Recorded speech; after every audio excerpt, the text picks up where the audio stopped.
Hello, എല്ലാ സുഹൃത്തുക്കൾക്കും നമസ്കാരം. നമ്മളങ്ങനെ തമിഴ്നാട്ടിലൂടെയുള്ള യാത്ര തുടരുകയാണ്. യാത്രയുടെ ഭാഗമായിട്ട് നമ്മളിപ്പോൾ ഉള്ളത് ഈറോഡാണ്. അങ്ങനെ തിരുവനന്തപുരത്ത് നിന്ന് യാത്ര ആരംഭിച്ച് നമ്മൾ തമിഴ്നാട്ടിലെ കുറേ ജില്ലകളിലൂടെ ഇങ്ങനെ കടന്ന് ഓരോ കാഴ്ചകളും വിശേഷങ്ങളൊക്കെ പങ്കുവെച്ച് നമ്മുടെ യാത്ര തുടരുകയാണ്. അങ്ങനെയാണ് ഇന്നത്തെ യാത്രയുടെ ഭാഗമായിട്ട് നമ്മളിപ്പോൾ ഈറോഡിൽ എത്തിച്ചേർന്നിരിക്കുന്നത്. ഈറോഡ് എന്ന സ്ഥലം കുറേ ആൾക്കാർക്കറിയാം.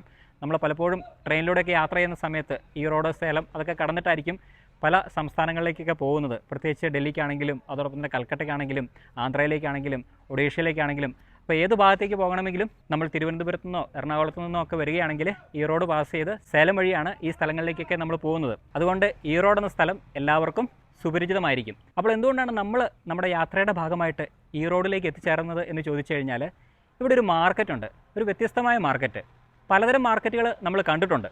ഉദാഹരണമായിട്ട് പറഞ്ഞു കഴിഞ്ഞാൽ പച്ചക്കറി മാർക്കറ്റ്, പൂക്കളുടെ മാർക്കറ്റ്, അതോടൊപ്പം തന്നെ ആന്ധ്രയിലൊക്കെ യാത്ര ചെയ്യുന്ന സമയത്ത് തക്കാളി മാത്രം കച്ചവടം നടത്തുന്ന തക്കാളി മാർക്കറ്റ്. പിന്നെ നമ്മുടെ ഇന്ത്യ ഇൻസൈറ്റ് ചാപ്റ്റർ 1 ഭാഗമായിട്ട് നമ്മൾ ആസാമിലെത്തിയപ്പോൾ ഹൊജായി എന്ന സ്ഥലത്ത് ഊത് വിൽക്കുന്ന മാർക്കറ്റിൽ പോയിട്ടുണ്ട്. അങ്ങനെ പല സംസ്ഥാനങ്ങളിലൂടെ യാത്ര ചെയ്ത് പലതരം മാർക്കറ്റിൻ്റെ വിശേഷങ്ങളൊക്കെ നിങ്ങളുമായിട്ട് പങ്കുവച്ചിട്ടുണ്ട്. അതുപോലെ തന്നെയാണ് ഈറോഡിലുള്ള ഈ ഒരു മാർക്കറ്റും ഒരു വ്യത്യസ്തമായ മാർക്കറ്റാണ്. എന്താണ് ആ വ്യത്യസ്തത എന്നല്ലേ? ഈ ഒരു മാർക്കറ്റിൻ്റെ പ്രത്യേകത, ഇവിടെ മഞ്ഞളാണ് വ്യാപാരം ചെയ്യുന്നത്. മഞ്ഞളിൻ്റെ ഒരു മൊത്ത വ്യാപാര കേന്ദ്രമാണ് ഈ കാണുന്ന ഈ ഒരു മാർക്കറ്റ്. അപ്പോൾ ഈ കാണുന്ന മാർക്കറ്റ് നടത്തുന്നത് വ്യാപാരി അസോസിയേഷൻ്റെയും അതോടൊപ്പം തന്നെ വെയർ ഹൗസ് ഓണേഴ്സിൻ്റെയും കൂടെ ഒരു സംയുക്ത സംരംഭമാണ്. അപ്പോൾ ഇന്ന് ഈറോഡിലുള്ള മഞ്ഞൾ മാർക്കറ്റിൻ്റെ വിശേഷങ്ങൾ പങ്കുവച്ചുകൊണ്ട് ഇന്നത്തെ വീഡിയോ ആരംഭിക്കാം. ആൻഡോയാണ് ക്യാമറ കൈകാര്യം ചെയ്യുന്നത്. എല്ലാ കൂട്ടുകാർക്കും മറ്റൊരു പുതിയ വീഡിയോയിലേക്ക് സ്വാഗതം. ഞാൻ Bibin. Welcome to B bro stories.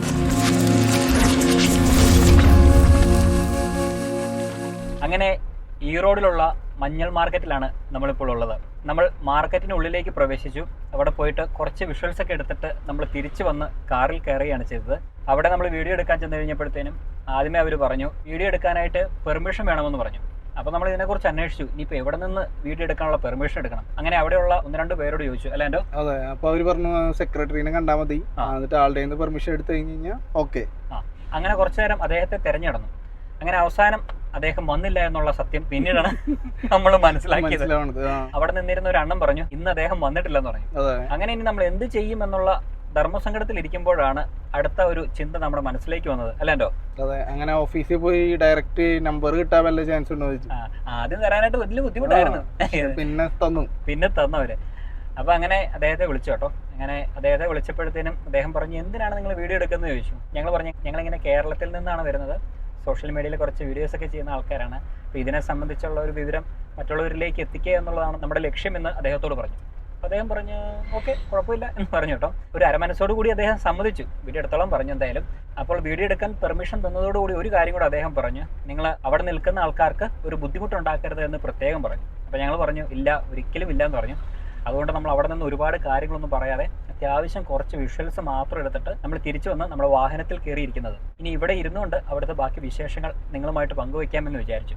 സാധാരണ നമ്മളിപ്പോഴും അല്ലാണ്ടോ അവിടെ പോയിട്ട് ലൈവായിട്ടാണ് കാര്യങ്ങൾ പറയുന്നത്. പക്ഷേ ഈ ഒരു പ്രാവശ്യം അവർ നമ്മളോട് അങ്ങനെ പറഞ്ഞ സ്ഥിതിക്ക് അതിൻ്റെ ഒരു സെയിലൊക്കെ നടക്കുന്ന സമയത്ത് നമ്മളൊരാൾക്ക് ബുദ്ധിമുട്ടുണ്ടാക്കാൻ പാടില്ലല്ലോ. അതുകൊണ്ടാണ് നമ്മൾ അവിടെ നിന്ന് കാര്യങ്ങളൊന്നും പറയാതിരുന്നത്, വിഷ്വൽസ് മാത്രം എടുത്തത്. അപ്പം ഇനി ഇതിനെ സംബന്ധിച്ചുള്ള കുറച്ച് കാര്യങ്ങൾ നിങ്ങളിലേക്ക് പങ്കുവയ്ക്കാം. നമ്മൾ കണ്ടു കഴിഞ്ഞു അവിടെ വെച്ചിരിക്കുന്ന മഞ്ഞളിൻ്റെ ഒരുപാട് വകഭേദങ്ങൾ. അപ്പോൾ അവിടുത്തെ വെറൈറ്റീസ് എന്തൊക്കെയാണെന്ന് ചോദിച്ചു കഴിഞ്ഞാൽ നമുക്കത് പൂർണ്ണമായിട്ടും പറയാനായിട്ട് സാധിക്കില്ല. അതുമായി ബന്ധപ്പെട്ട് ജോലി ചെയ്യുന്ന അല്ലെങ്കിൽ അതിനെക്കുറിച്ച് അറിയാവുന്ന ആൾക്കാർക്ക് മാത്രമേ അതിൻ്റെ വെറൈറ്റീസിനെ കുറിച്ച് പറയാനായിട്ട് സാധിക്കുള്ളൂ. എങ്കിലും 2-3 വെറൈറ്റീസിൻ്റെയൊക്കെ നമ്മൾ പേരുകളൊക്കെ ചോദിച്ച് മനസ്സിലാക്കി അവിടെ നിന്ന് ആൾക്കാരോട്. അല്ലാണ്ടോ? അതിനകത്ത് എന്തൊക്കെയാ പറഞ്ഞത്? നമ്മള് നീളം കൂടിയിട്ടുള്ള ടൈപ്പില്ലേ, അതിനെ അവര് ഫിംഗർ എന്നാണ് പറയുന്നത്. Finger, okay. പിന്നെ ഉരുണ്ടിട്ടുള്ള ഷേപ്പ് ഉള്ള അതിന് ബൾബ് എന്നാ പറയണേ. ബൾബിന്റെ ഒരു ഷേപ്പ് ഉണ്ട്. പിന്നെ അവര് വെറൈറ്റി കളറിനെ മാച്ച് ചെയ്തിട്ടാ പറയണേ. റെഡ് കളർ വരുന്നുണ്ട് ഉള്ളില് പൊട്ടിക്കുന്ന സമയത്ത്. റെഡ്, പിന്നെ ന്യൂ, ഓൾഡ്, അത് സ്റ്റോക്കിനനുസരിച്ചായിരിക്കും തോന്നുന്നുണ്ട്. ന്യൂ, ഓൾഡ്, അങ്ങനെ ഒരുപാട് സംഭവങ്ങൾ അവിടെ ഇങ്ങനെ നടന്നുകൊണ്ടിരിക്കുകയാണ്. അപ്പൊ ആദ്യമേ നമ്മൾ ഇതിനെക്കുറിച്ച് എവിടെ തുടങ്ങണം, എങ്ങനെ തുടങ്ങണം എന്നുള്ളതാണ് ഇപ്പോഴത്തെ ഒരു കൺഫ്യൂഷൻ. ആക്ച്വലി ഈ ഒരു ഭാഗത്ത് നടക്കുന്നത് എന്താണെന്ന് വെച്ച് കഴിഞ്ഞാൽ മഞ്ഞളിന്റെ ഒരു മൊത്ത വ്യാപാരമാണ്. ഒരു സൊസൈറ്റി ആയിട്ടാണ് ഇതൊരു സൊസൈറ്റി ആയിട്ടാണ് ഇത് രൂപീകരിച്ചിരിക്കുന്നത്. ആ സൊസൈറ്റിയിലാണ് ഈ കാര്യങ്ങളൊക്കെ നടക്കുന്നത്. ഇതിനകത്ത് പ്രധാനമായിട്ടും ആദ്യമേ ഒരു കാര്യം പറയാം. എൻ്റെ കയ്യിൽ കുറച്ച് മഞ്ഞളുണ്ട്, അല്ലെങ്കിൽ ഞാനൊരു കർഷകനാണ്, ഞാൻ മഞ്ഞൾ കൃഷി ചെയ്യുന്നുണ്ട്. നാളെ രാവിലെ മഞ്ഞൾ പറിച്ചുകൊണ്ട് വന്ന് ഇവിടെ കൊണ്ട് വിൽക്കാനായിട്ട് സാധിക്കില്ല. അതാണ് ഒന്നാമത്തെ കാര്യം. അപ്പം നിങ്ങൾ വിചാരിക്കും അതെന്തുകൊണ്ട് നമുക്ക് മാർക്കറ്റിൽ കൊണ്ട് വിറ്റുകൂടാ, കാരണം അവിടെ അതല്ല നടക്കുന്നത് എന്ന് വിചാരിക്കും. എന്നാൽ അങ്ങനെയല്ല. നമ്മുടെ മഞ്ഞളുണ്ട്, അല്ലെങ്കിൽ നമ്മൾ മഞ്ഞൾ വ്യാപാരിയാണ്, അല്ലെങ്കിൽ നമ്മൾ മഞ്ഞൾ കൃഷി ചെയ്യുന്നുണ്ട് എങ്കിൽ നമ്മൾ എന്ത് ചെയ്യണം? ഈ സൊസൈറ്റിയിൽ വന്ന് ഇവിടെ വന്ന് പേര് രജിസ്റ്റർ ചെയ്ത് അവരുടെ ഒരു അംഗമായി മാറണം. എങ്കിൽ മാത്രമേ നമുക്കവിടെ ആ ഒരു മഞ്ഞൾ നമുക്ക് വിൽക്കാനായിട്ട് സാധിക്കുള്ളൂ. അതാണ് ഒന്നാമത്തെ കാര്യം. ഇനി രണ്ടാമത്തെ കാര്യം, ഞാൻ വ്യാപാരിയല്ല, ഞാൻ ഈ ഒരു പ്രോഡക്റ്റ് വാങ്ങിക്കാൻ വരുന്ന ആളാണ്. അതായത് അവിടെ വെച്ചിരിക്കുന്ന മഞ്ഞൾ വാങ്ങിക്കാൻ വരുന്ന ആളാണെന്ന് വിചാരിക്കുക. നമ്മളിപ്പോൾ കേരളത്തിൽ നിന്നാണല്ലോ വന്നത്. നമ്മൾ വിചാരിക്കുക ഈ കാണുന്ന മഞ്ഞൾ കുറച്ച് വാങ്ങിച്ചിട്ട് പോകാം, 1 കിലോ 2 കിലോ 10 കിലോ, ഇനി അല്ല 10 ചാക്കോ 100 ചാക്കോ എത്ര വേണമെങ്കിലും നമ്മുടെ ആവശ്യത്തിന് വാങ്ങിച്ചിട്ട് പോകാമെന്ന് വിചാരിച്ചാൽ അതിനും നടക്കില്ല. അല്ലാണ്ടോ? അതിനും അവിടെ മെമ്പർഷിപ്പ് വേണം. അങ്ങനെ മെമ്പർഷിപ്പ് ഉണ്ടെങ്കിൽ മാത്രമേ സെയിൽ ചെയ്യാനാണെങ്കിലും അതോടൊപ്പം തന്നെ വാങ്ങിക്കാനാണെങ്കിലും നമുക്ക് സാധിക്കുകയുള്ളൂ. അതാണ് ഈ ഒരു മാർക്കറ്റിന്റെ ഒരു പ്രത്യേകത. എനിക്ക് തോന്നുന്നു ഇങ്ങനെ ഒരു മാർക്കറ്റ് ചിലപ്പോൾ അങ്ങനെ അധികം ഇന്ത്യയിൽ കാണില്ല, അല്ലെ? ഉണ്ടാകാനായിട്ട് സാധ്യതയില്ല. അങ്ങനത്തെ രീതിയിലുള്ള ഒരു വ്യാപാരമാണ് അവിടെ നടക്കുന്നത്. ഇനി അവിടെ വിൽക്കാൻ വെച്ചിരിക്കുന്ന മഞ്ഞളിനെ കുറിച്ച് പറയാനാണെങ്കിൽ അതിന്റെ ക്വാളിറ്റി അല്ലെങ്കിൽ അതിന്റെ ഗ്രേഡ് തിരിക്കുന്നത് എങ്ങനെയാണെന്ന് ചോദിച്ചു കഴിഞ്ഞാൽ, അത് എനിക്കോ ആൻഡോയ്ക്കോ സാധാരണക്കാരായിട്ടുള്ള മഞ്ഞളിനെ കുറിച്ച് അത്ര അറിവൊന്നും ഇല്ലാത്ത ആൾക്കാർ ഒരു കാരണവശാലും അവിടെ പോയിട്ട് മെമ്പർഷിപ്പ് എടുത്തു എന്ന് വിചാരിച്ച് ഈ മഞ്ഞൾ വാങ്ങിക്കാനായിട്ട് സാധിക്കില്ല. കാരണം അവിടെ ഒരുപാട് ചീറ്റിങ്ങുകൾ നടക്കും എന്നുള്ളതാണ് നമുക്കറിയാനായിട്ട് സാധിച്ചത്. അതായത് മഞ്ഞളിൻ്റെ ക്വാളിറ്റി അല്ലെങ്കിൽ അതിൻ്റെ ഗ്രേഡ് നിശ്ചയിക്കുന്നത് നല്ല എക്സ്പീരിയൻസ് ഉള്ള ആൾക്കാർ. അവർ വന്നു കഴിയുമ്പോഴത്തേനും ആ മഞ്ഞൾ ഇങ്ങനെ കയ്യിലെടുത്തിട്ടൊക്കെ നോക്കും. അവരിങ്ങനെ എടുത്ത് നോക്കും, പിടിച്ചു നോക്കും, പാത്രത്തിലേക്ക് ഇട്ട് നോക്കും. അപ്പോൾ അതിനെക്കുറിച്ച് ഞങ്ങൾ അവിടെയുള്ള ചേട്ടന്മാരോടൊക്കെ ചോദിച്ച് മനസ്സിലാക്കി എങ്ങനെയാണ് നല്ല പ്രോഡക്റ്റ് തിരിച്ചറിയുന്നത്, ഇതിൻ്റെ ക്വാളിറ്റി തിരിച്ചറിയുന്നതൊക്കെ ചോദിച്ചപ്പം അദ്ദേഹം 1-2 കാര്യങ്ങൾ, എല്ലാ കാര്യങ്ങളും എല്ലാവരും പറഞ്ഞു തരണമെന്നില്ലല്ലോ, അപ്പോൾ 1-2 കാര്യങ്ങൾ പറഞ്ഞു തന്നു. അവർ പറഞ്ഞത് നമ്മളിങ്ങനെ എടുത്തിട്ട് കയ്യിലിങ്ങനെ വാരി എടുത്തിട്ട് താഴേക്ക് ഇടുമ്പോഴത്തേന് ശബ്ദം അതുണ്ടാക്കുന്ന ഒരു നോയ്സ് ഉണ്ട്. ആ ഒരു ശബ്ദം അവർക്ക് കറക്റ്റ് അറിയാം. അത് എത്രമാത്രം നല്ല ഒരു മഞ്ഞളാണ് അല്ലെങ്കിൽ എത്രമാത്രം നല്ലൊരു പ്രൊഡക്റ്റ് ആണെന്നുള്ളത് അവർക്ക് തിരിച്ചറിയാൻ പറ്റും. അതിന്റെ ഉണക്കം അതിനെ സൂചിപ്പിക്കുന്നുണ്ട്. അതാണ് അത്ര ഡ്രൈ ആയതിനനുസരിച്ചാണ് ആ സൗണ്ടിൽ വ്യത്യാസം വന്നുകൊണ്ടിരിക്കുന്നത്. അതാണ് ഞാൻ പറഞ്ഞത്, നല്ല എക്സ്പീരിയൻസ് ആയിട്ടുള്ള ആൾക്കാർക്ക് മാത്രമേ അത് തിരഞ്ഞെടുക്കാനായിട്ട് സാധിക്കുള്ളൂ. അതെ. പിന്നെ അവര് കണ്ണടച്ചിട്ട് ഇങ്ങനെ ഒരു 5-6 പീസ് റാൻഡ് ആയിട്ട് എടുക്കും. അപ്പൊ അത് ഏകദേശം ഒരേ ലെങ്ത് ഉള്ള പോലെ തന്നെ കിട്ടും. അതൊക്കെ ഓരോ ഗ്രേഡിനെ ബാധിക്കുന്ന കാര്യങ്ങളാണ്. അതായത് രണ്ടാമത്തെ കാര്യം, ഫസ്റ്റ് ഗ്രേഡ് സെക്കൻഡ് ഗ്രേഡ് എന്നൊക്കെ പറയണത് അതാണ്. അപ്പൊ ഒരേ സൈസ് പോലെ വരികയാണെന്നുണ്ടെങ്കിൽ അതൊക്കെ ഫസ്റ്റ് ഗ്രേഡിൽ പെട്ടതായിരിക്കും. അപ്പൊ നമ്മള് കണ്ണ് അടച്ചിട്ട് എടുക്കുക എന്ന് പറയില്ലേ, അതുപോലെ എടുക്കുമ്പോൾ ഏകദേശം ഒക്കെ ഒരേ സൈസിൽ വരും. അങ്ങനെ വരുമ്പോ അത് ഗ്രേഡ് കൂടുതലായിരിക്കും. അതായത് ഗ്രേഡ് ഫസ്റ്റ് എന്നുള്ള ഇതിലേക്ക് റേഞ്ചിൽ വരും. അതെ അതെ. അപ്പോൾ ഇങ്ങനെയൊക്കെയാണ് ഗ്രേഡ് അല്ലെങ്കിൽ അതിന്റെ ക്വാളിറ്റി ഒക്കെ നിശ്ചയിക്കുന്നത്. ഇതുപോലെ ഒരുപാട് കാര്യങ്ങളുണ്ട്. ഞാൻ പറഞ്ഞല്ലോ എല്ലാ കാര്യങ്ങളൊന്നും അവർ നമുക്ക് പറഞ്ഞു തന്നില്ല എന്നുള്ളത്. അങ്ങനെ കുറച്ച് കാര്യങ്ങളൊക്കെ നോക്കിയിട്ട് അവർ ഗ്രേഡ് തിരിച്ച് അവർ ഈ സാധനങ്ങൾ വാങ്ങിക്കും. ഇനി ഇതെങ്ങനെയാണ് ട്രേഡ് നടക്കുന്നത്, ഒരു വ്യാപാരം നടക്കുന്നത് എങ്ങനെയാണെന്ന് ചോദിച്ചു കഴിഞ്ഞാൽ, ഇതൊരു ആപ്ലിക്കേഷൻ വെച്ചല്ലേ? ഒരു വെബ് ആപ്ലിക്കേഷൻ വെച്ചിട്ടാണ്. ഒരു വെബ്സൈറ്റിലുള്ള ഒരു ആപ്ലിക്കേഷൻ വെച്ചിട്ടാണ് ഇത് ട്രേഡ് നടത്തുന്നത്. അത് എങ്ങനെയാണെന്ന് ചോദിച്ചു കഴിഞ്ഞാൽ, ഇപ്പം ഞാൻ പറഞ്ഞല്ലോ, ഇപ്പം ഞാൻ സെയിൽ ചെയ്യുന്ന ഒരാളാണ്, ആൻഡ് വാങ്ങിക്കുന്ന ഒരാളാണ്. നമുക്ക് 2 പേർക്കും അവിടെ അംഗത്വം ഉണ്ടായിരിക്കണം. അതുകൂടാതെ നമുക്ക് 2 പേർക്കും ആ ആപ്ലിക്കേഷൻ ഉണ്ടായിരിക്കണം, അല്ലേ?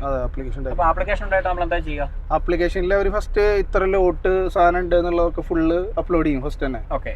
എന്നിട്ട് അതിന്റെ സാമ്പിൾ ആണ് നമ്മളിപ്പോ ഈ പറയുന്ന പോലെ ആ ചാക്കിലായിട്ട് വെച്ചേക്കുന്നത്. ജസ്റ്റ് അതായത് ഇപ്പൊ അത് ചിലപ്പോ കിൻഡൽ കണക്കിന് സാധനം ഉണ്ടായിരിക്കും, പക്ഷെ അതിന്റെ ഒരു സാമ്പിൾ ആണ് അവിടെ ഡിസ്പ്ലേക്ക് വെച്ചേക്കുന്നത്. അപ്പൊ അതിന് ക്വാളിറ്റി അതായത് കണ്ടറിഞ്ഞ് നോക്കാൻ വേണ്ടിയിട്ടുള്ള ഒരു ഇതിന് വേണ്ടിയിട്ട്. അപ്പൊ അത് കഴിഞ്ഞ ശേഷം വരുമെന്ന് അത് ഓക്കെ പറയുകയാണെന്നുണ്ടെങ്കിൽ നമുക്ക് ആ റേറ്റ് നമുക്ക് ആ വെബ്സൈറ്റ് തുറന്നിട്ട് ആ ലോട്ട് നമ്പർ വെച്ചിട്ട് നമുക്ക് വാങ്ങാം. അതായത് നമ്മൾ ഇത്ര രൂപ എന്ന് പറഞ്ഞിട്ട് നമുക്ക് വാങ്ങാം. അതായത് വാങ്ങാന്ന് പറഞ്ഞു കഴിഞ്ഞാൽ നമ്മള് വാങ്ങാനുള്ളതിന് റേറ്റ് ഇടാം. അതെ.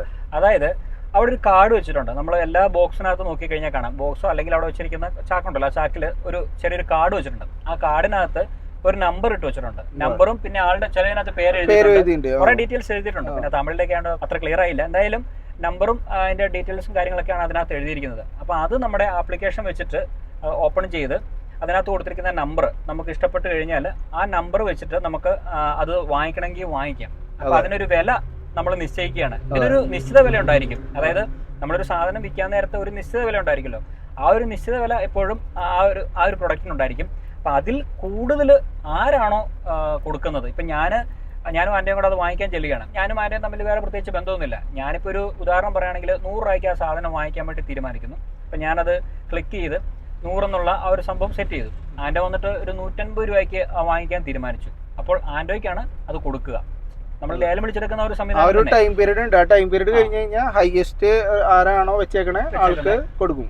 അത്രേ ഉള്ളൂ. ലേലം വിളിച്ചെടുക്കുന്ന പോലെ തന്നെ നമ്മൾ ഏറ്റവും കൂടുതൽ ആരാണോ ആ പ്രോഡക്റ്റിന് ലേലം വിളിച്ചെടുത്തിരിക്കുന്നത് അവർക്ക് ആ ഒരു പ്രൊഡക്റ്റ് അവർ സെയിൽ ചെയ്യും. അതാണ് അവിടെ നടക്കുന്ന ട്രേഡിംഗ് സംവിധാനം. അതെ, അങ്ങനെ ട്രേഡ് കഴിഞ്ഞ് കഴിഞ്ഞാൽ പിന്നെ നമ്മൾ ടെസ്റ്റ് ചെയ്തേക്കുന്ന ആകെ കൂടിയിട്ട് നമ്മളൊരു ചെറിയ ക്വാണ്ടിറ്റി എന്നാണ് ആകെ നോക്കിയേക്കണത്. അതായത് ആ ഡിസ്പ്ലേയിൽ വെച്ചേക്കണത്. ബാക്കിയുള്ളത് അങ്ങനെ തന്നെയാണോ എന്നുള്ളത് നോക്കാനുള്ള അവകാശം നമുക്കുണ്ട്. അപ്പൊ അതിനൊരു ടൈം പീരീഡ് തരും. അപ്പൊ എത്ര ചാക്കാണെന്നുണ്ടെങ്കിൽ അപ്പൊ നമുക്ക് റാൻഡായിട്ട് ചാക്ക് മൊത്തം വേണമെങ്കിൽ ചെരിഞ്ഞിട്ടിട്ട് നമുക്ക് നോക്കാം ഈ നമ്മൾ സെലക്ട് ചെയ്ത സെയിം സാധനമാണോ എന്നുള്ളതൊക്കെ നോക്കാൻ പറ്റും. അങ്ങനെ അത് കഴിഞ്ഞതിന് ശേഷം ആ പേയ്മെന്റ് അടിച്ചു കഴിഞ്ഞ് കഴിഞ്ഞാൽ പിന്നെ നമുക്ക് സാധനം കൊണ്ടുപോകാം. ഇനി അടുത്ത കാര്യങ്ങൾ, ഇത് ഇനി എങ്ങനെയാണ് കർഷകരിലേക്ക് അല്ലെങ്കിൽ മറ്റുള്ള ആൾക്കാർക്ക്, ഇത് വിൽക്കാൻ വരുന്ന ആൾക്കാർക്ക് പേയ്മെന്റ് കിട്ടുന്നത് എന്ന് ചോദിച്ചു കഴിഞ്ഞാൽ അതിനകത്തും ഒരുപാട് കാര്യങ്ങളുണ്ട്. ഇത് വിൽക്കാൻ വരുന്നത് 2 ടൈപ്പ് ആൾക്കാരാണ്. ഒന്ന് കർഷകർ നേരിട്ട് വന്ന് വിൽക്കും, അതായത് മെമ്പർഷിപ്പ് എടുത്ത് നേരിട്ട് വിൽക്കും. ഇനി അതല്ലാതെ കമ്മീഷൻ ഏജന്റുമാരുണ്ട്, ഇടനിലക്കാര്. അവരും ഈ പറയുന്ന രീതിയിൽ ഈ സാധനം വിൽക്കാനായിട്ട് വെക്കും. അവർക്കും മെമ്പർഷിപ്പ് ഉണ്ടാവും. അപ്പോൾ ഇവർ രണ്ടുപേരുമാണ് ഈ മാർക്കറ്റിൽ വിൽക്കാനായിട്ട് വെക്കുന്നത്. അപ്പോൾ ഈ മഞ്ഞൾ വാങ്ങിക്കാൻ വരുന്നത് ആരായിരിക്കും? മഞ്ഞളുമായി ബന്ധപ്പെട്ട് ബിസിനസ് ചെയ്യുന്ന ആൾക്കാരായിരിക്കും. അപ്പൊ ഈ കാണുന്ന മഞ്ഞൾ എങ്ങോട്ടാണ് പോകുന്നത്, എന്തിനാണ് പോകുന്നത് എന്നും കൂടി നമ്മൾ അന്വേഷിച്ചു കേട്ടോ. കാരണം നമ്മളെല്ലാം അറിയണമല്ലോ. അപ്പോൾ അവർ പറഞ്ഞത് അതിൽ പ്രധാനമായിട്ടും നമുക്കറിയാവുന്ന പോലെ നമ്മുടെ വീട്ടിലുള്ള മഞ്ഞൾപ്പൊടിയാണ്. നല്ല ക്വാളിറ്റിയുള്ള മഞ്ഞൾപ്പൊടിയൊക്കെ ഈ പറയുന്ന രീതിയിൽ നല്ല മഞ്ഞളിൽ നിന്നാണ് അത് ലഭിക്കുന്നത്. അപ്പൊ അത് ഗ്രേഡ് തിരിച്ചെടുക്കുന്ന ആൾക്കാരുടെ കഴിവും ആ ബിസിനസ് ചെയ്യുന്ന ആൾക്കാരുടെ കഴിവ് പോലെ ഇരിക്കും. ഇനി രണ്ടാമത്തെ കാര്യം, ക്വാളിറ്റി കുറഞ്ഞ മഞ്ഞൾ അതെന്ത് ചെയ്യാൻ? അത് അല്ല, ഇതും സെയിൽ ചെയ്യും. കറി പൗഡറിന് സെയിൽ ചെയ്യും, പക്ഷെ അത് റേറ്റ് കുറവുള്ള രീതിയിൽ സെയിൽ ചെയ്യും. പിന്നെ നമ്മൾ മനസ്സിലാക്കിയത് എന്താണെന്ന് വെച്ച് കഴിഞ്ഞാൽ ഈ ഹൈ ക്വാളിറ്റി ഗ്രേഡ് ഉള്ള സാധനം തന്നെ എടുത്തിട്ട് കുറച്ച് ലോ ക്വാളിറ്റിയിൽ ഇട്ട് മിക്സ് ചെയ്തിട്ട് അതൊരു മീഡിയം റേഞ്ച് ആക്കിയിട്ട് അങ്ങനെ സെയിൽ ചെയ്യുന്നവരുണ്ട്. പിന്നെ മെയിൻ ആയിട്ടുള്ള ഇത് പറയുന്നത് അവർ പറഞ്ഞത് പെയിന്റ് ഇൻഡസ്ട്രി. രണ്ടാമത്തെ കാര്യം, പെയിന്റ് ബിസിനസ് ചെയ്യുന്ന ആൾക്കാർക്കാണ് ഇത് കൊടുക്കുന്നത്. ഡൈ ഇൻഡസ്ട്രി എന്ന് പറഞ്ഞവര്, ഡൈ ഇൻഡസ്ട്രിക്കാണ് പിന്നെ മാക്സിമം പോണ സംഭവം. അതെ. അപ്പൊ അങ്ങനെയാണ് കേട്ടോ. ഈ മഞ്ഞളിന്റെ ഒരു പ്രധാന ഉപയോഗം പ്രധാനമായിട്ടും ഒന്ന് മഞ്ഞപ്പൊടി ഉണ്ടാക്കാനും അതുകൂടാതെ പെയിന്റ് ആവശ്യങ്ങൾക്കുമായിട്ടാണ് അവർ ഉപയോഗിക്കുന്നത്. അപ്പൊ ഇത്തരം കാര്യങ്ങൾ വ്യക്തമായല്ലോ. ഇനി നമ്മളിപ്പോൾ കാണുന്ന ബിസിനസ് കുറച്ച് സമയത്തേനുള്ളൂ. രാവിലെ ഒരു നിശ്ചിത സമയം മുതൽ ഒരു 8 മണിക്ക് ആരംഭിച്ചു കഴിഞ്ഞാൽ കറക്റ്റ് 12:30 1 മണിയാകുമ്പോഴത്തേന് ആ ഒരു ബിസിനസ് സ്റ്റോപ്പ് ചെയ്യും. ഇനി ഈ വ്യാപാരത്തിനെ സംബന്ധിച്ചുള്ള മറ്റു കാര്യങ്ങൾ പറയാനാണെങ്കിൽ എങ്ങനെയാണ് സെയിൽ നടക്കുന്നത് എന്നൊക്കെ നമ്മൾ പറഞ്ഞു കഴിഞ്ഞു. ഇനി ഇത് ക്യാഷിന്റെ കാര്യങ്ങൾ, ഇടപാടുകൾ നടക്കണമല്ലോ. ഇത് വാങ്ങിച്ചതിന് ശേഷം ക്യാഷ് കൊടുക്കണമല്ലോ. അപ്പം തന്നെ ഒരിക്കലും കർഷകർക്ക് ക്യാഷ് കിട്ടില്ല. നമ്മളിപ്പോൾ ഒരു 10 ചാക്ക് എടുത്തു കഴിഞ്ഞാൽ അപ്പം തന്നെ 10 ചാക്കിൻ്റെ ക്യാഷ് കൊടുക്കില്ല. അപ്പോൾ ആൻഡോ പറഞ്ഞ പോലെ ഇത് തരം തിരിച്ച് എല്ലാ ചാക്കുകളും ചെക്ക് ചെയ്ത് ഓക്കെ ആക്കി ഇത് നമ്മൾ വാങ്ങിച്ച് നമ്മൾ കൊണ്ടുപോകും. പക്ഷേ ക്യാഷ് അപ്പം തന്നെ കിട്ടില്ല. അത് ക്വാണ്ടിറ്റി അനുസരിച്ച് നമ്മൾ ബൾക്കായിട്ടൊക്കെ എടുക്കുകയാണെങ്കിൽ ഒരു 20 ചാക്കോ 50 ചാക്കോ 100 ചാക്കോ അങ്ങനെ ടണ്ണ് കണക്കിനൊക്കെ എടുക്കുകയാണെങ്കിൽ അവർ അപ്പോഴേ ക്യാഷ് കൊടുക്കില്ല. അത് ചെക്കായിട്ട് ഒരു 3-4 ദിവസം കഴിഞ്ഞിട്ടൊക്കെ ആയിരിക്കും കർഷകർക്ക്, അല്ലെങ്കിൽ ഇത് ആരാണ് വിൽക്കുന്നത് അവർക്ക് ഈ ഒരു ക്യാഷ് കിട്ടുകയുള്ളൂ. ഇപ്പോൾ ചെറിയ ഒരു ഉദാഹരണം പറഞ്ഞു കഴിഞ്ഞാൽ 10 ചാക്കോ 5 ചാക്കോ അങ്ങനെയൊക്കെ ഉള്ളതാണെങ്കിൽ വാങ്ങിക്കാൻ വരുന്ന ആൾക്കാർ അപ്പം തന്നെ സെറ്റിൽ ചെയ്യും. അതായത് അപ്പൊ തന്നെ ചെക്ക് ചെയ്യാവുന്നുള്ളൂ. സിമ്പിൾ ആയിട്ട് ചെക്ക് ചെയ്ത് അപ്പൊ തന്നെ കൊടുത്തു വിടാം. 60-100 ചാക്കൊക്കെ വരുമ്പോഴത്തേനും ഇത് പറഞ്ഞ പോലെ ഇത് മുഴുവൻ ചെക്ക് ചെയ്തിട്ട് ഒരിക്കലും തന്നെ നടക്കില്ല. അപ്പൊ അതിന് കുറച്ച് സമയമുണ്ട്. അപ്പോൾ അതൊക്കെയാണ് സാമ്പത്തിക ഇടപാടിനെ സംബന്ധിച്ചുള്ള കാര്യങ്ങൾ. അപ്പോൾ എന്തായാലും അങ്ങനെ ഓരോ കാഴ്ചകളൊക്കെ ഇങ്ങനെ കണ്ടു നടക്കുന്ന സമയത്ത് 1-2 പേരെ നമ്മൾ പരിചയപ്പെട്ടെന്ന് പറഞ്ഞല്ലോ. അതിൽ ഒന്നാമത്തെ ആൾക്കാരെന്ന് പറയുന്നത് കറി പൗഡേഴ്സ് ഉണ്ടാക്കുന്ന കമ്പനിക്കാരൊക്കെ അവിടെ വന്നിട്ടുണ്ട്. തമിഴ്നാട്ടിൽ ഏറ്റവും കൂടുതൽ അറിയപ്പെടുന്ന ഒരു ബ്രാൻഡാണ് ആച്ചി കറി പൗഡേഴ്സ്.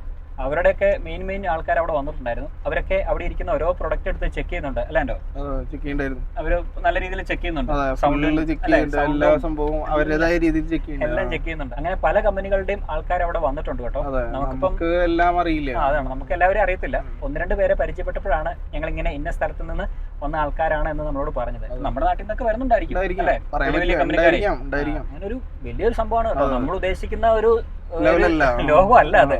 അതൊരു ട്രേഡ് എന്ന് പറഞ്ഞൊരു വേറെ ലെവല് ട്രേഡാണ് അവിടെ നടന്നുകൊണ്ടിരിക്കുന്നത്. അവിടെ പുറത്ത് കിടക്കുന്ന കാറുകളൊക്കെ കാണുമ്പോൾ ഏകദേശം ഒരു ഐഡിയ കിട്ടും. അതാണ് ഇവിടെ നടക്കുന്നത്. ലക്ഷങ്ങളുടെ ബിസിനസ് ഒക്കെയാണ്. ഇന്ത്യയിലെ തന്നെ ഏറ്റവും വലിയ മാർക്കറ്റുകളിൽ ഒന്നാണ് ഈറോഡുള്ള ഈ ഒരു മഞ്ഞൾ മാർക്കറ്റ്. അതോടൊപ്പം തന്നെ തമിഴ്നാട്ടിലെ ഏറ്റവും വലിയ മഞ്ഞൾ മാർക്കറ്റാണ് ഈ കാണുന്നത്. പിന്നെ ഒരു കാര്യം പറയാനായിട്ട് വിട്ടുപോയി കേട്ടോ. നിങ്ങളിപ്പോൾ വിചാരിച്ചിട്ടുണ്ടാവും ഈ മഞ്ഞൾ എവിടെ നിന്നാണ് ഇത്രയും ക്വാണ്ടിറ്റിയിലൊക്കെ ഇവിടെ എത്തുന്നത് എന്നുള്ളത്. നമ്മൾ വിചാരിക്കും ഈ ഒരു സ്ഥലത്ത് നിന്ന് മാത്രമായിരിക്കുന്നത്. ഒരിക്കലും അല്ല. ഇത് തമിഴ്നാടിന്റെ പല ഭാഗങ്ങളിൽ നിന്ന് മഞ്ഞൾ എവിടെയൊക്കെ കൃഷി ചെയ്യുന്നുണ്ടോ അവിടെ നിന്നൊക്കെ ഈ ഒരു സ്ഥലത്തേക്ക് മഞ്ഞൾ എത്തിച്ചേരുന്നുണ്ട്. ഈ കൂട്ടത്തിൽ ഒരു കാര്യം കൂടി നമ്മൾ ചോദിച്ച് മനസ്സിലാക്കി. വേറെ ഏതെങ്കിലും സംസ്ഥാനത്ത് നിന്ന് ഈ മഞ്ഞൾ വരുന്നുണ്ടോ എന്നുള്ളത്. ഒരു സംസ്ഥാനത്ത് നിന്നും കൂടി മഞ്ഞൾ വരുന്നുണ്ടെന്ന് പറഞ്ഞു. അത് എവിടെ നിന്നാണെന്ന് ചോദിച്ചു കഴിഞ്ഞാൽ കർണാടകയിൽ നിന്നാണ്. കർണാടകയിൽ നിന്നും തമിഴ്നാട്ടിൽ നിന്നുമാണ് ഈ ഒരു മഞ്ഞൾ ഇവിടെ കൊണ്ടുപോയി സെയിൽ ചെയ്യുന്നത്. ആ സമയത്ത് തന്നെ നമ്മൾ അവരോട് ചോദിച്ചു വേറെ ഏതെങ്കിലും സംസ്ഥാനത്ത് നിന്ന് വരുന്നുണ്ടോ എന്ന് ചോദിച്ചപ്പോൾ അവർ പറഞ്ഞു വേറെ ഇല്ല, കർണാടകയിൽ നിന്നും തമിഴ്നാട്ടിൽ നിന്നും മാത്രമാണ്, ഇവിടങ്ങളിൽ നിന്ന് വരുന്ന മഞ്ഞൾ മാത്രമേ അവർ എടുക്കുള്ളൂ എന്ന് പറഞ്ഞു. അതിനുള്ള പ്രധാന കാരണം അതിൻ്റെ ക്വാളിറ്റിയാണ്. ഏറ്റവും നല്ല ക്വാളിറ്റി മഞ്ഞൾ കിട്ടുന്നത് തമിഴ്നാട്ടിലും കർണാടകയിൽ നിന്നുമാണെന്നാണ് അവർ അവകാശപ്പെടുന്നത്. അപ്പോൾ ഇതിനോടകം ഒരു കാര്യം കൂടി കൂട്ടിച്ചേർക്കാനുണ്ട്. അത് പ്രധാനമായിട്ടും പറയേണ്ട ഒരു കാര്യമാണ്. നമ്മൾ സൊസൈറ്റിയെക്കുറിച്ച് പറഞ്ഞിരുന്നല്ലോ തുടക്കത്തിലെ. എങ്ങനെയാണ് ഈ ഒരു സൊസൈറ്റി പ്രവർത്തിക്കുന്നത് എന്നുള്ളത്. ഈ ഒരു സൊസൈറ്റി പ്രവർത്തിക്കുന്നത് ഇവിടെ നടക്കുന്ന കച്ചവടത്തെ ആസ്പദമാക്കിയായിരിക്കും. അതായത് ഇവിടെ നടക്കുന്ന കച്ചവടത്തിന്റെ സെയിൽ അനുസരിച്ചിട്ടായിരിക്കും ഈ സൊസൈറ്റിയുടെ ഒരു വരുമാനം നിശ്ചയിക്കുന്നത്. അതായത് ഇവിടെ നടക്കുന്ന സെയിലിന്റെ ഒരു നിശ്ചിത പെർസെൻറ്റേജ് സൊസൈറ്റിക്കുള്ളതാണ്. ആ ഒരു പെർസെൻറ്റേജ് എടുത്തതിന് ശേഷമാണ് കർഷകർക്ക് അല്ലെങ്കിൽ ഇത് വിൽക്കുന്ന ആൾക്കാർക്ക് അതിന്റെ വരുമാനം അവർക്ക് കൊടുക്കുക. അപ്പോൾ ഇതൊക്കെ തന്നെയാണ് ഈറോഡുള്ള ടെർമറിക്ക് അല്ലെങ്കിൽ മഞ്ഞൾ മാർക്കറ്റിന്റെ വിശേഷങ്ങളും കാഴ്ചകളും. ഇനി നമുക്ക് ഇന്നത്തെ ബാക്കി യാത്ര തുടരാം. അങ്ങനെ മഞ്ഞൾ മാർക്കറ്റിലെ കാഴ്ചകളും വിശേഷങ്ങളൊക്കെ പങ്കുവച്ചതിന് ശേഷം നമ്മൾ ഏറെ ദൂരം സഞ്ചരിച്ചു. ഏകദേശം ഒരു 19 കിലോമീറ്ററോളം സഞ്ചരിച്ചു എന്നാണ് ഞാൻ വിചാരിക്കുന്നത്. അതായത് ഈ റോഡിൽ നിന്ന് സേലം റൂട്ടിലാണ് നമ്മൾ യാത്ര ചെയ്തത്. അങ്ങനെ നാഷണൽ ഹൈവേയിലൂടെ വരുന്ന വഴിയിൽ ഒരു ഇട റോഡിലേക്ക് കയറി. അവിടെ നിന്നും ഒരു 10 കിലോമീറ്ററോളം സഞ്ചരിച്ചിട്ടാണ് ഈ മലയുടെ താഴ്വാരത്തായിട്ടുള്ള ഈ ഒരു പ്രദേശത്തേക്ക് നമ്മൾ എത്തിച്ചേർന്നത്.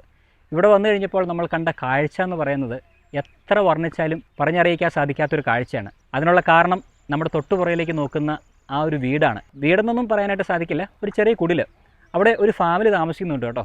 ഇവിടെ ഒരേ ഒരു ഫാമിലി മാത്രമാണ് ഇവിടെ താമസിക്കുക. അവരുടെ കൃഷിസ്ഥലങ്ങളൊക്കെയാണ് ഈ വീടിന് ചുറ്റും കാണുന്നത്. എൻ്റെ തൊട്ടു മുന്നിലായിട്ട് ഒരു മലയാണ്, അത് വനപ്രദേശമാണ്. അവിടെ ഗവൺമെൻറ് ഇരുമ്പ് കൊണ്ട് വേലി കെട്ടി തിരിച്ചിട്ടുണ്ട്. അങ്ങനെ ഒരു മലയുടെ താഴ്വാരത്തിൽ വളരെ മനോഹരമായി സ്ഥിതി ചെയ്യുന്ന ഒരു വീടിൻ്റെ മുൻപിലാണ് നമ്മളിപ്പോൾ നിൽക്കുന്നത്. നമ്മൾ ഈ ഒരു വീട്ടിലേക്ക് എത്തിച്ചേർന്നപ്പോഴത്തേനും നമ്മളെ ആശ്ചര്യപ്പെടുത്തിയ ഒരു കാഴ്ച എന്ന് പറയുന്നത് ഇവിടെ ഒരു അപ്പൂപ്പനുണ്ട്, ഒരു പ്രായമായ ഒരു അപ്പൂപ്പൻ. അദ്ദേഹത്തിൻ്റെ വസ്ത്രധാരണമാണ്. നമ്മുടെ നാട്ടിൽ ഇങ്ങനത്തെ ഒരു വസ്ത്രധാരണം എനിക്ക് തോന്നുന്നത് ഒരു 50 വർഷം പിന്നിലോട്ട് ചിന്തിച്ചു കഴിഞ്ഞാൽ ഒരുപക്ഷെ കണ്ടിരുന്നേക്കാം.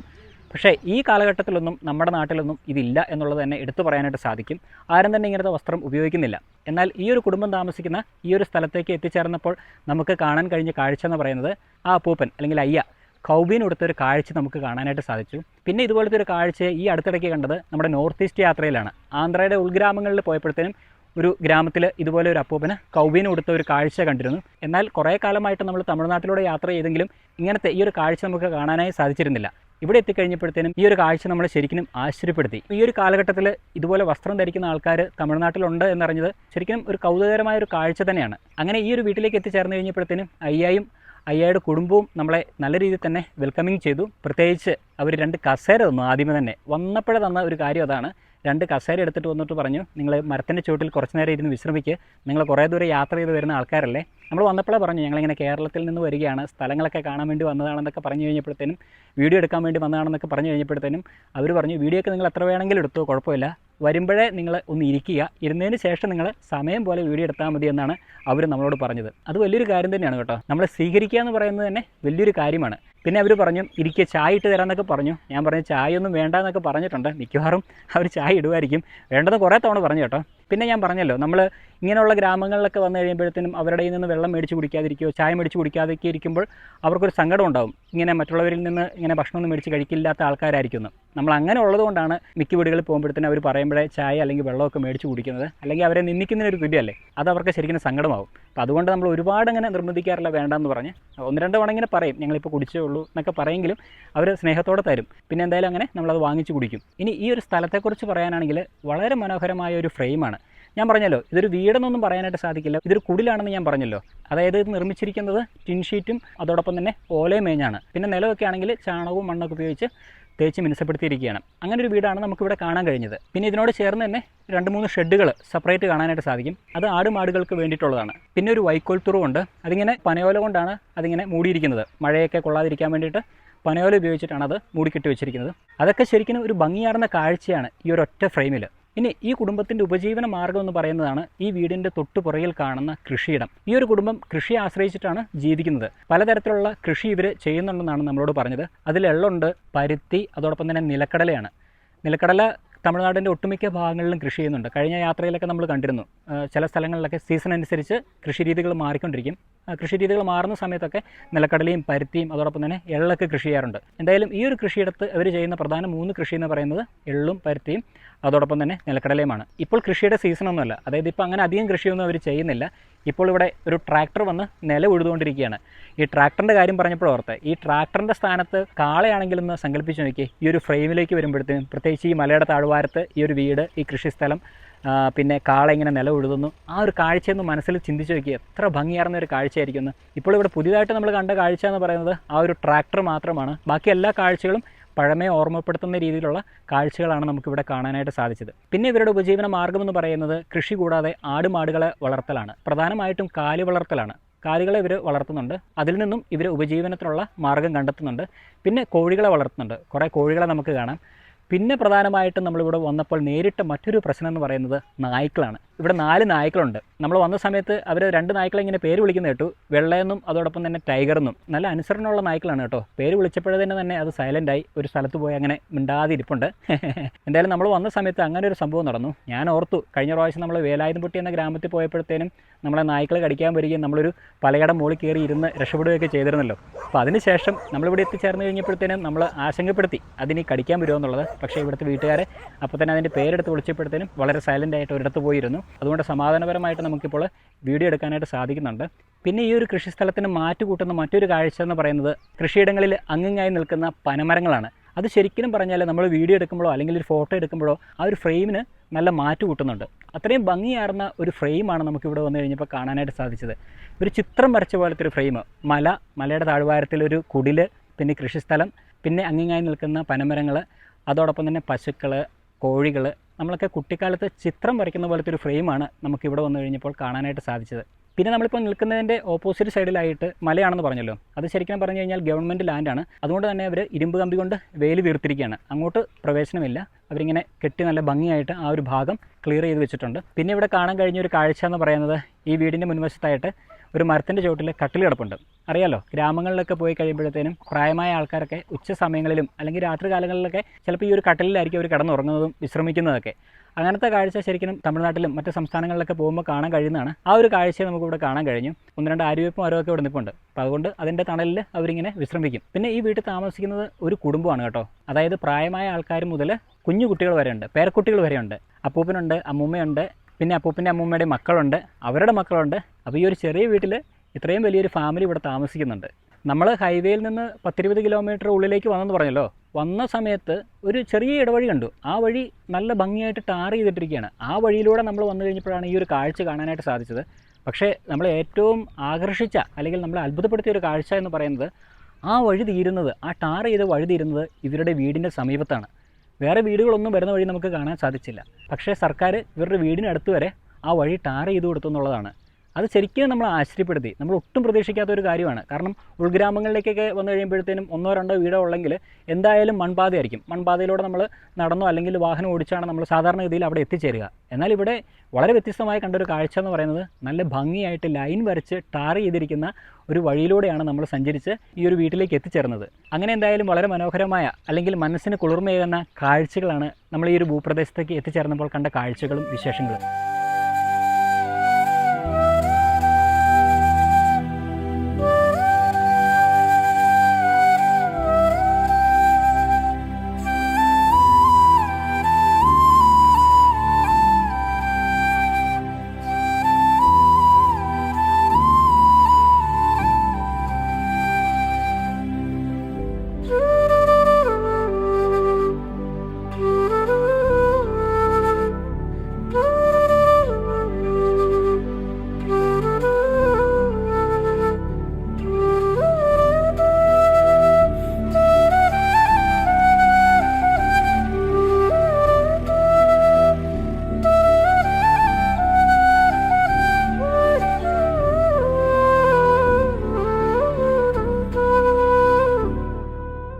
கொஞ்சம் போதுமா? இதா கொஞ்சம் മേടിച്ചോ. നന്ദി. ഇങ്ങനെ നാട്ടുകോഴി ചിക്കൻ കിട്ടിയിരിക്കുകയാണ്. നല്ല ടേസ്റ്റ് ഉണ്ട് കേട്ടോ. ഇവരിങ്ങനെ ചിക്കൻ തരാനല്ല പ്ലാൻ ചെയ്തത്. അവർ പ്ലാൻ ചെയ്തത് ഇതിൻ്റെ കൂടെ ചോറ്, ഗ്രേവി, പിന്നെ ചിക്കൻ, ഇത്ര സാധനം തരാനായിട്ടാണ് അവർ പ്ലാൻ ചെയ്തത്. ഞാനാണ് പറഞ്ഞതിനെ ടേസ്റ്റ് ചെയ്യാനായിട്ട് കുറച്ച് ചിക്കൻ തന്നാൽ മതി എന്ന് പറഞ്ഞ് അങ്ങനെ ആക്കിയത്. അവരെയും പറഞ്ഞിട്ട് കാര്യമില്ല, അവരുടെ ഒരു ആതിഥ്യ മര്യാദ എന്ന് പറയുന്നത് അതാണ്. നമ്മൾ വന്നു കഴിഞ്ഞപ്പോഴത്തേനും നമ്മളെ സൽക്കരിക്കുക എന്നുള്ളതായിരുന്നു അവരുടെ ലക്ഷ്യം.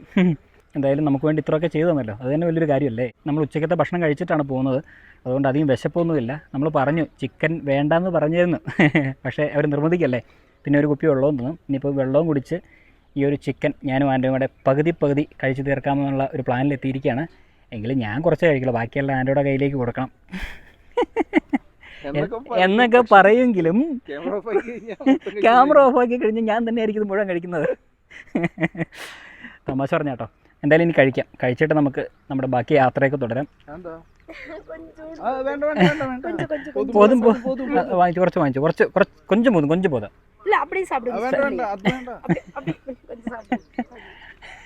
സമ്മതിക്കില്ല. എല്ലാം എന്തായാലും നായ്ക്കൾക്ക് കൊടുത്തു, അല്ലെങ്കിലേ അതിൻ്റെ കടി കൊള്ളുണ്ടല്ലോ, അതിങ്ങനെ വന്ന് ചുറ്റും നിൽക്കുക. കുറേ എണ്ണം നോക്കിയും നിൽപ്പുണ്ട് അവിടെ ഇവിടെയൊക്കെ. പറ്റുന്ന രീതിയിലൊക്കെ നമ്മുടെ എല്ലുകളൊക്കെ കൊടുത്ത് നായ്ക്കളെ സഹായിച്ചിട്ടുണ്ട്. ഇനിയിപ്പോൾ വെള്ളം കൂടെ കുടിക്കാം.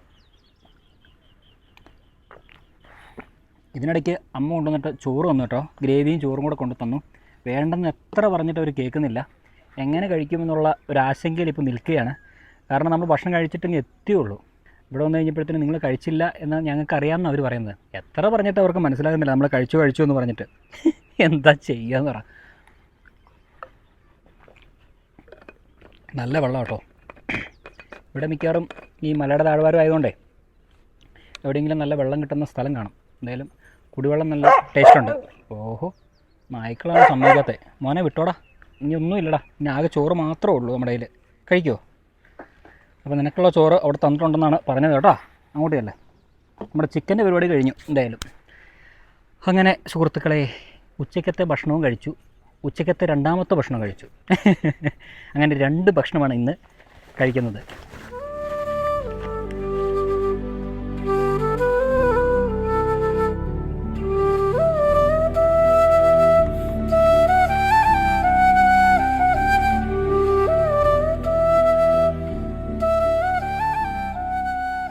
അങ്ങനെ എന്തായാലും അവരോട് യാത്രയൊക്കെ പറഞ്ഞ് അവിടെ നിന്ന് ഇറങ്ങി കേട്ടോ. അല്ലേണ്ടോ? എത്ര സ്നേഹമുള്ള ആൾക്കാരല്ലേ, എന്താ പറയാന്നറിയില്ല. അതാണ്, ചെന്നപ്പോൾ തൊട്ട് അവര് എന്തൊക്കെ ചെയ്യുന്നതെന്ന് എനിക്കറിയില്ല. ചെന്നപ്പോഴെ തന്നെ ആദ്യം കസേര തന്നു, ഇരുന്നിട്ട് വീഡിയോ എടുത്താൽ മതി, സമാധാനത്തോടെ, സമ്മതിക്കില്ല. പിന്നെ ആദ്യമേ കുറച്ചു നേരം അവിടെ ഇരുന്നു വർത്താനം പറഞ്ഞു. അത് കഴിഞ്ഞ് വീഡിയോ എടുത്ത് കഴിഞ്ഞപ്പോഴത്തേനും തന്നെ അവര് ഭക്ഷണമായിട്ട് വന്നു. ചിക്കൻ കഴിച്ചിട്ട് പോയാൽ മതി, സമ്മതിക്കില്ല, എത്ര പറഞ്ഞാലും സമ്മതിക്കില്ല. അവസാനം വളരെ നൈസായിട്ട് ആദ്യം കുറെ ചിക്കൻ കൊണ്ടുവന്നു. അത് കഴിഞ്ഞ് പകുതി നമ്മൾ കൊടുത്തു കഴിഞ്ഞപ്പോൾ പിന്നെ ചോറുമായിട്ട് വരുന്നു. ഞങ്ങള് ചോറ് കുറച്ച് കഴിച്ചു കേട്ടോ. അവര് പറഞ്ഞു കുറച്ചെങ്കിലും കഴിക്കണമെന്ന് പറഞ്ഞു. പിന്നെ അവസാനം ഞാനും ആൻ്റെയും കൂടെ കുറച്ച് ചോറ് കഴിച്ചു. എന്തായാലും ചോറും ഗ്രേവിയും ചിക്കനൊക്കെ കഴിച്ച് അവരോട് യാത്രയൊക്കെ പറഞ്ഞ് നമ്മുടെ യാത്ര പിന്നെയും തുടരുകയാണ്. എന്തായാലും ഇന്നത്തെ ഒരു അനുഭവം വല്ലാത്തൊരു അനുഭവമായി പോയി കേട്ടോ. ആക്ച്വലി നമ്മൾ വളരെ യാദൃശ്ചികമായി എത്തുന്ന സ്ഥലങ്ങൾ നമ്മളെ ശരിക്കും അത്ഭുതപ്പെടുത്തുകയാണ്. സ്നേഹം കൊണ്ടും അതുകൂടാതെ ഭംഗി കൊണ്ടും എല്ലാം കൊണ്ടും നമ്മളെ അങ്ങ് ആശ്ചര്യപ്പെടുത്തുകയാണ്. പ്രത്യേകിച്ച് ഗ്രാമങ്ങളുടെയൊക്കെ ഒരു കാഴ്ച നമ്മൾ ഇങ്ങനെയുള്ള സ്ഥലങ്ങളിലൂടെ യാത്ര ചെയ്തെങ്കിൽ മാത്രമേ കാണാനായിട്ട് സാധിക്കുകയുള്ളൂ. അപ്പോൾ നമ്മൾ നാഷണൽ ഹൈവേയിൽ നിന്ന് കുറച്ച് ദൂരം സഞ്ചരിച്ചതിന് ശേഷമാണ് നമുക്ക് ഇതുപോലത്തെ കാഴ്ചകൾ കാണാനായിട്ട് സാധിച്ചത്. എന്തായാലും ഒട്ടും പ്രതീക്ഷിക്കാത്ത ഒരു കാഴ്ച എന്ന് പറഞ്ഞത് അപ്പാപ്പൻ്റെ വസ്ത്രധാരണമാണ്. തമിഴ്നാടിൻ്റെ ഉൾഗ്രാമങ്ങളിൽ ഇപ്പോഴും ഇങ്ങനത്തെ ആൾക്കാർ, അല്ലെങ്കിൽ ഇങ്ങനത്തെ രീതിയിൽ വസ്ത്രം ധരിക്കുന്ന ആൾക്കാരുണ്ട് എന്നുള്ളതാണ് നമുക്ക് അറിയാൻ കഴിഞ്ഞത്. പിന്നെ അവിടെ ആണെങ്കിലും അവിടുത്തെ ചേച്ചിമാരും അതോടൊപ്പം തന്നെ അവിടുത്തെ ചേട്ടന്മാർ, അതായത് അപ്പൂപ്പൻ്റെ മക്കളൊക്കെ ഉണ്ടല്ലോ, അവരൊക്കെ ആണെങ്കിലും നമ്മളോട് നല്ല രീതിയിലാണ് സഹകരിച്ചത്. ചെന്നപ്പോൾ തൊട്ട് തന്നെ നമ്മളോട് സംസാരിച്ചു. പിന്നെ എല്ലാം കൊണ്ടും ഞാൻ പറഞ്ഞില്ല, എന്താ അതിനെ പറയാനായിട്ട് വാക്കുകളില്ല. അത് തന്നെ, അങ്ങനെ തന്നെ പറയണം. അത്രയും സ്നേഹസമ്പന്നരായ ആൾക്കാർ അല്ലേ. നമ്മളിങ്ങനെ പറയുക ചെയ്യാ, സാധാരണഗതിയിൽ ഇങ്ങനെ വെറുതെ പറയില്ലേ, നമ്മള് ഫോർമലായിട്ട് ഇങ്ങനെ പറയാം. അതെ അതെ അതെ അതെ. ഇവര് ഒരു രക്ഷയില്ല, ഒന്നും പറയാനില്ല. എന്താ പറയാ, അവരുടെ സ്നേഹത്തിന്റെ മുന്നിൽ നമ്മൾ നമിച്ചു, അത് മാത്രമേ പറയാനുള്ളൂ വാക്കുകൾ. എന്തായാലും അങ്ങനെ ഗ്രാമക്കാഴ്ചകളൊക്കെ കണ്ട് നമ്മൾ അവിടെ നിന്ന് യാത്ര തുടരുന്നു. ഇനി നമ്മൾ എങ്ങോട്ട് പോകണം എന്നുള്ളത് തീരുമാനിച്ചിട്ടില്ല. എന്തായാലും രാവിലെ കുറച്ച് ലേറ്റായി നമ്മുടെ വീഡിയോ ആരംഭിക്കാനായിട്ട്. കാരണം മഞ്ഞളിൻ്റെ അവിടെ പോയപ്പോഴത്തേനും കുറേ സമയം എടുത്തു. അവിടെ പോയപ്പോൾ സമയം എടുത്തല്ല, പെർമിഷൻ എടുക്കാനായിട്ട് കുറച്ച് സമയം എടുത്തു. അറിയാലോ, അവിടെ ആ സൊസൈറ്റിയുടെ ആ മെയിൻ ആളെ കണ്ടുപിടിക്കാനായിട്ട് കുറച്ച് സമയം എടുത്തു. അങ്ങനെ പോയതുകൊണ്ടാണ് നമ്മൾ അല്പം താമസിച്ചത്. പിന്നെ ഇവിടെ എത്തിയപ്പോഴത്തേനും കുറച്ച് ലേറ്റായി. അപ്പോൾ വേറെ ഒന്നുമില്ല, ഇനിയിപ്പം വേറെ പ്രത്യേകിച്ച് കാഴ്ചകൾ കാണാനായിട്ടില്ല എന്നുള്ളതാണ് സത്യം. കാഴ്ചകൾ കാണാനുണ്ട് കേട്ടോ, സമയമില്ല. കാരണം സൂര്യൻ ഇതാ അസ്തമിച്ചുകൊണ്ടിരിക്കുകയാണ്. ഇനിയിപ്പോൾ വേറെ പ്രത്യേകിച്ച് കാഴ്ചകളൊന്നും കാണാനായിട്ടില്ല. ഇനിയിപ്പോൾ നമ്മൾ നേരെ ഇവിടെ നിന്ന് തിരിച്ച് ഏത് ഭാഗത്തേക്കാണ് പോകുന്നത് എന്ന് ചോദിച്ചു കഴിഞ്ഞാൽ പ്രത്യേകിച്ചൊന്നുമില്ല, അങ്ങ് പോവുക, അത്ര തന്നെ. എന്തെങ്കിലുമൊക്കെ കാഴ്ചകൾ കാണാം നമുക്ക്. എന്തായാലും നമ്മൾ സേലം റൂട്ടിലേക്കുള്ള യാത്ര തുടരുന്നു. സേലം റൂട്ടിലേക്ക് പോയിട്ട് ചിലപ്പോൾ നമ്മുടെ ഒരു പ്ലാൻ എന്ന് പറയുന്നത് എടപ്പാടി എന്ന് പറഞ്ഞൊരു സ്ഥലമുണ്ട്. എടപ്പാടി എന്ന് പറഞ്ഞാൽ നിങ്ങൾ ചിലപ്പോൾ കേട്ടിട്ടുണ്ടാവും, എടപ്പാടി പളനിസ്വാമി. അത് തന്നെ പേര് കേട്ടിട്ടുണ്ടാവും. കാരണം അദ്ദേഹം തമിഴ്നാടിൻ്റെ കുറച്ചു കാലം മുഖ്യമന്ത്രി ആയിട്ട് ഇരുന്നിരുന്നു. അതുകൊണ്ട് എടപ്പാടി പളനിസ്വാമി എന്ന് പറഞ്ഞു കഴിഞ്ഞാൽ സ്ഥലപ്പേരാണ്. അതുകൊണ്ട് എടപ്പാടി പളനിസ്വാമി എന്ന് പറഞ്ഞു കഴിഞ്ഞാൽ കുറേയെങ്കിലും ആൾക്കാർക്ക് അറിയാമെന്ന് വിചാരിക്കുന്നു. അപ്പം മിക്കവാറും ആ ഒരു ഭാഗത്തേക്ക് പോകാനാണ് ഇപ്പോൾ നമ്മൾ പ്ലാൻ ചെയ്തിരിക്കുന്നത്. പ്ലാൻ ചെയ്തിട്ടില്ല, പ്ലാൻ ചെയ്യാൻ പോകുന്നത്. എന്തായാലും മെയിൻ റോഡിലേക്ക് എത്തണം. എന്തായാലും കുറച്ച് ദൂരം പോകാനുണ്ട് നമുക്ക്. അപ്പം അങ്ങനെയാണെങ്കിൽ മെയിൻ റോഡിൽ പോയിട്ട് ഇനിയിപ്പോൾ ലൈറ്റായിട്ടൊരു ചായയൊക്കെ കുടിച്ച് നമ്മുടെ യാത്ര ഇന്നത്തെ അങ്ങനെ അങ്ങ് അവസാനിപ്പിച്ച് എവിടെയെങ്കിലുമൊക്കെ സ്റ്റേ ചെയ്ത് അടുത്ത ദിവസം നമ്മൾ എന്തെങ്കിലും വ്യത്യസ്തമായ കാഴ്ചകളൊക്കെ ആയിട്ട് വരാം. അപ്പോൾ ഇന്നത്തെ വീഡിയോ താൽക്കാലികമായിട്ട് അവസാനിപ്പിക്കാം അല്ലേല്ലോ. അപ്പോൾ അങ്ങനെ ഇന്ന് കുറച്ച് ഗ്രാമക്കാഴ്ചകളും വ്യത്യസ്തമായ മഞ്ഞളിൻ്റെ വിശേഷങ്ങളൊക്കെയാണ് ഇന്നത്തെ വീഡിയോയിലൂടെ നിങ്ങൾ കണ്ടത്. ഇനിയിപ്പോൾ അടുത്ത വീഡിയോയിൽ മനോഹരമായ കാഴ്ചകളുമായിട്ട് വരാം. അതുവരെ ഏവർക്കും യെസ് ബൈ.